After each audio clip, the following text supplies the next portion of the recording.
तो ये कहानी है एक ऐसे आदमी की जिसकी पूरी जिंदगी ही एक सजा थी। पर सवाल यह है कि आखिर उसका गुनाह क्या था। चंदनपुर गांव में हरिया नाम का एक बच्चा अपने जन्म के साथ ही अनाथ हो गया। उसके पैदा होते ही पूरा गांव दो हिस्सों में बंट गया और बस यहीं से उसके संघर्ष की कहानी शुरू हुई। एक तरफ दादी उसे भगवान की देन मानती थी तो दूसरी तरफ ठाकुर बलदेव उसे मौत का साया समझता था। ठाकुर के इस अंधविश्वास ने गांव वालों के मन में जहर घोल दिया। सब उसे गांव से बाहर फेंकना चाहते थे। दादी के साये में हरिया बड़ा तो हुआ, लेकिन उसे कभी किसी ने नहीं अपनाया। वो गांव के लिए एक अछूत था। बस यही एक शब्द उसकी पहचान बन गया, एक ऐसा दाग जो कभी मिट नहीं सकता था। आलम यह था कि बच्चे उसे पत्थर मारते और कुएं से पानी तक नहीं पीने देते थे।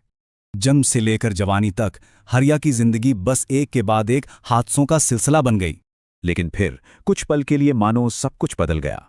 जंगल में उसकी मुलाकात सुनीता से हुई। दोनों की किस्मत एक जैसी थी। शादी के बाद उन्होंने नफरत से दूर एक नई दुनिया बसाई और उम्मीद जगाई।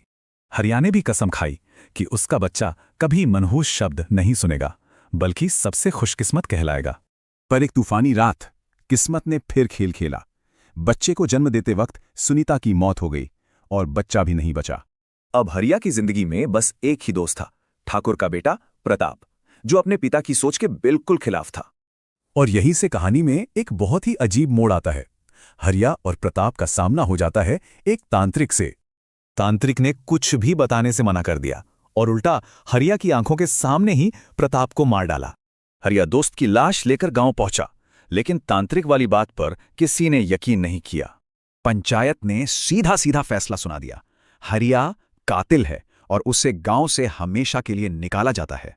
महीनों तक जानवरों की तरह भटकने के बाद वो छिपकर मंदिर गया, पर वहां से भी उसे भगा दिया गया। जब सारे रास्ते बंद हो गए तो हरिया की मुलाकात जंगल में तपस्या कर रहे एक साधु से हुई। तांत्रिक की बात फिर सच साबित हुई। साधु ने भी कहा कि जवाब उसके पिछले जन्म में छिपा है। साधु ने वो भयानक सच बताने की पेशकश की और हरिया अब एक खौफनाक हकीकत जानने की दहलीज पर था।